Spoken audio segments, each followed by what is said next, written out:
O desenvolvimento desse doce único e irresistível só aconteceu por causa do cacau. Você sabia? Esse fruto é a principal matéria-prima para a produção do chocolate. Ele é típico da América Central e do Sul, mas também é encontrado em algumas regiões da África e da Ásia.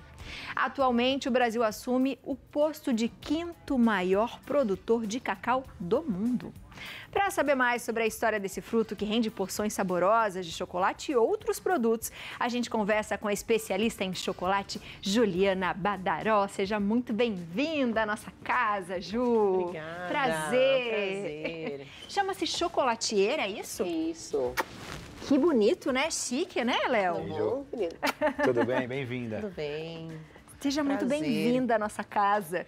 Hoje a gente estava falando isso quando a gente chegou, né, Léo? Que o Léo estava explicando que ele fez a receita e tal. A gente fala, como é que do cacau surge um chocolate? Como é que isso um doido, acontece? né? É. Como é que alguém falou, vou secar isso aqui, vai ver o que dá. É pra ver o que Foi dá. isso, né? Como que é feito esse processo, Ju? Bom, se a gente pegar aqui, ó, a gente tem um cacau, né? Que vocês até já fizeram a abertura dele. Aham. Então, nesse cacau, a gente tem essas amêndoas todas ligadas aqui a uma estigma, né? E essas amêndoas aqui, que elas em contato com o oxigênio, elas vão começar a fermentar, porque essa polpa é muito rica em açúcar.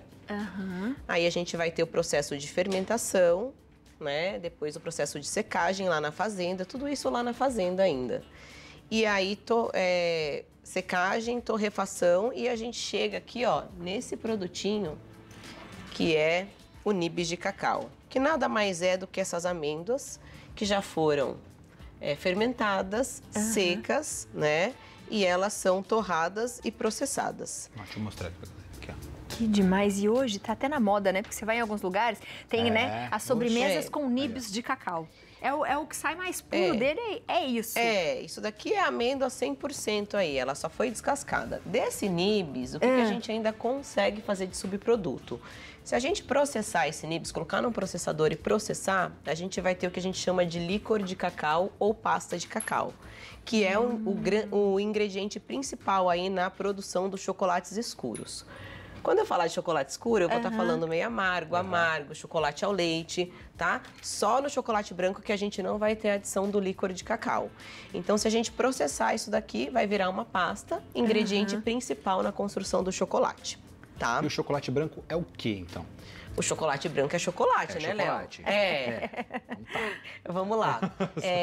O que a gente pode derivar do cacau? A gente tem alguns produtos que a gente deriva do cacau. Então, um deles é o licor de cacau, a massa de cacau, aqui que eu expliquei para vocês. O outro é o cacau em pó. Tá.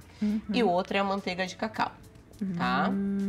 Então, como é que é esse processo? Processei esse licor, eu tenho uma pasta grossa, né? Que é uma pasta ainda que não está refinada. E se a gente fizer a prensagem dessa pasta, de um lado a gente vai ficar com o pó e de outro lado a gente vai ter a manteiga. Tá? A manteiga de cacau, além dos usos aí na parte de confeitaria, ela também é utilizada na parte cosmética. Que é o que a gente tem na farmácia, quando a gente chega o inverno, outono, manteiga de cacau, é isso? Isso, e ela é para manteiga de cacau e para outras várias bases aí de cremes e tudo mais, tá? Porque ela é uma gordura de altíssimo poder mostrando. Hidratante. Ela é bem hidratante, então geralmente a gente vai encontrar em vários produtos. Em vários produtos, tá? Então, assim, a manteiga é um dos produtos mais caros do cacau. Boa. E o que diferencia, Ju, a questão do chocolate nobre para o chocolate não nobre, por exemplo? Qual que é a diferença? Tá, então vamos lá. A gente tem no Brasil uma legislação para chocolate. Pra onde eu olho? Aqui, pode ir direto. Aqui, né? Ali, tá bom.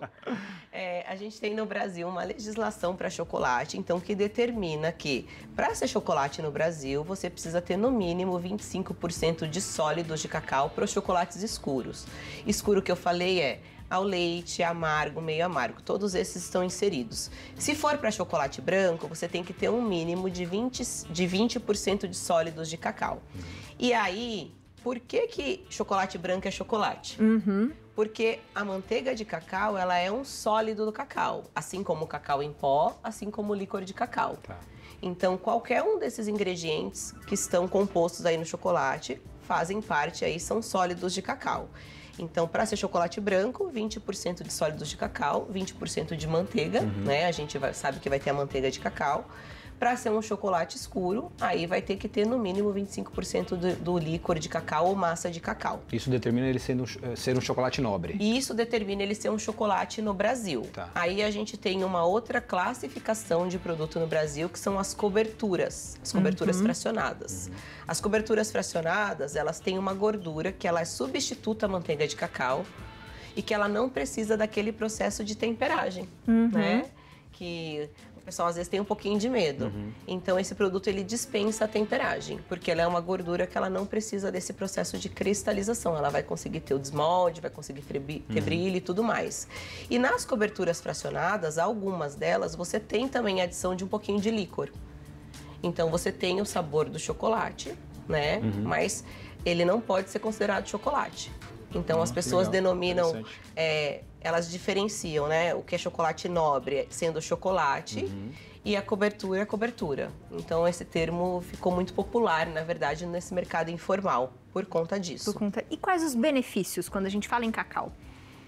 Bom, quando a gente fala em cacau, a gente tem vários benefícios aí, pensando em saúde, né? Na questão da saudabilidade. Então, quanto mais amargo aí, quanto mais puro você consumir esse cacau, melhor vão ser os benefícios, né? Para a questão da saúde e tudo mais.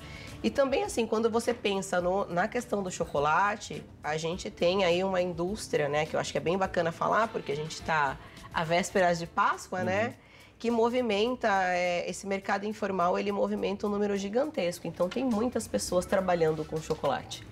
Muita gente mesmo. Então, eu falo que o cacau é um ingrediente que ele é transformador, né? Ele transforma realidades, transforma as vidas, comunidades, né? Aquece o coração. Aquece o coração, deixa as pessoas mais felizes. Presenteia, né? Porque receber chocolate de presente é uma forma de carinho também, né? É uma forma de carinho, eu né? acho também. E assim, eu costumo dizer que não tem quem não goste de chocolate, né? Assim, é muito difícil. É um presente que é sempre assertivo, não só na Páscoa, mas em todas as épocas, né? Todas as outras épocas. E eu acho que tá ficando muito mais claro também, principalmente dessa forma nutricional, né? Quando você vai no nutricionista, mas eu adoro chocolate, mas você pode. Sim. Mas você pode pegar o amargo, você pode pegar o 70% cacau acima. E eu queria que você falasse um pouquinho disso. Quando a gente fala 50% cacau, 70%, tem um que chega a ser 100%, que é difícil comer até, porque é bem forte, né? Como é que a gente vai separando isso? Dentro das denominações, por exemplo, uma coisa que eu queria trazer aqui, que é uma dúvida sempre constante, toda vez que a gente falar de cacau em pó, ele vai ser sempre 100%, tá? Não existe cacau em pó 50%. Ele é 100%, porque o cacau em pó é o processo que eu expliquei para vocês aí, né? Ele é um processo 100%. Aí, quando a gente vai para os chocolates, a gente tem derivações. Por exemplo, aqui eu tô com ao leite com 32%, ali um amargo com 50%, com 70%. Então, assim, essas diferenciações, elas vão trazer uma potência de sabor pro produto, né? E também um amargor maior, né? Então, quanto maior o teor de cacau, um pouco mais amargor ele vai ter, né? Porém, uma coisa que é bacana, se a gente utiliza um cacau de qualidade, de procedência, a gente consegue ter chocolates amargos, mas que não são agressivos para o paladar. Boa. É uma questão de costume, né? De costume. De acostumar o paladar. Assim como um café sem açúcar ou algo sem açúcar, né? A gente vai acostumando. Exato. Mas, Ju, a gente viu que o Brasil é o quinto, né, produtor de cacau no mundo. Falta ainda, em relação à nossa qualidade de chocolate, a nossa qualidade... Eu sei que a nossa qualidade de cacau é espetacular, mas a nossa qualidade de chocolate no produto, né, final? Não, hoje a gente tem excelentes produtores aí de chocolate, né? A gente tem empresas tanto atuando aí, mercado local, quanto mercado internacional, utilizando o cacau do Brasil. Então, assim, o Brasil já foi um dos maiores produtores, mas ele foi aí assolado pela vassoura de bruxa, que devastou aí todas as plantações, e a gente vem se reerguendo. Hoje é muito legal ver, porque a gente já tem uma produção de cacau fino no Brasil, né? Só que hoje a nossa produção, ela não é suficiente para abastecer o mercado local. Olha só. Então a gente tem que trazer cacau de fora para poder fazer chocolate, inclusive nacional. Tá? Bacana. Então, assim, a gente tem aí como grandes produtores hoje, principalmente os países africanos, né? Gana, Costa do Marfim, aí é onde concentra o maior volume mesmo. E no Brasil, onde tem o maior volume? Bahia, não, né? Brasil a gente tem Manaus. na Bahia, são produtores aí que... Bahia, Ilhéus, ali região de Ilhéus. Depois a gente vai ter a região do Pará, que tem um cacau muito especial, que é um cacau mais frutado, um cacau diferenciado. A gente tem também a região de Linhares e tem alguns outros polos que estão se formando, então é bacana isso. E aí ele fica diferente também dependendo da região. Fica, porque assim como o café, como o vinho, como qualquer ingrediente, ele tem o seu terroir, né? Que a gente fala. Ele tem aí as suas características que vão ser adquiridas a partir do solo, da altitude, da quantidade de incidência de chuva, de sol.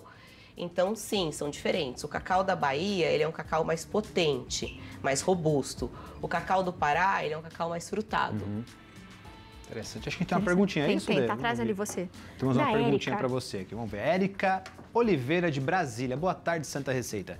Fiquei encantada com a fruta do cacau. Não conhecia. É possível comer a fruta? Boa pergunta, É Érica. possível. Assim, ó, essa polpa aqui, ela é extremamente doce, né? Ela tanto é que ela começa a fermentar a partir do momento que vocês abrem, ela começa o processo de fermentação, porque em volta dessas amêndoas, ó, ela tem essa polpa branca, que é riquíssima em açúcar. Então, na verdade, o que ela vai conseguir comer é isso daqui. A amêndoa realmente precisa daí passar pelo processo de fermentação, secagem, torragem, para que possa aí virar, né? Que legal. Não é aconselhável comer a amêndoa dessa forma. Dessa forma. Tá? Legal. E, inclusive, hoje o Léo utilizou para fazer a receita, né, Léo? A polpa. Fiz com a polpa, Com a né? Não polpa. utilizei o chocolate, sim, fiz com a polpa. Que demais, e dá para se fazer muita coisa, né, minha gente? Como a gente viu aqui. Eu adorei. Obrigada por responder pra gente algumas dúvidas. Chocolate branco é chocolate. É chocolate, tá vendo aí, ó? Muita gente vai, chocolate branco não é chocolate. É chocolate, chocolate. sim, tá aí, ó. É chocolate. Sua Seguindo cara. a nossa legislação, É tem chocolate. o percentual, é chocolate. Show de bola. Ju, muito Valeu, Ju. obrigada por ter vindo Nada, aqui muito hoje, prazer. falar um pouquinho com a gente sobre o cacau. Eu vou pedir para você de casa aproveitar para falar que viu a Ju aqui, marcar no Instagram, falou, vi você no Santa Receita, @JulianaBadaró e o underline embaixo que tá aparecendo aí na sua tela. Ju, obrigada. Muito prazer. Seja bem-vinda. Obrigada. Sempre à nossa casa, viu? Valeu, Ju. Obrigado, viu? Prazer Adorei. em receber. E a gente vai falar depois aqui sobre este chocolate, Esse chocolate lindo que que a tá gente está aqui. utilizando aqui pra vocês. Mas, ó,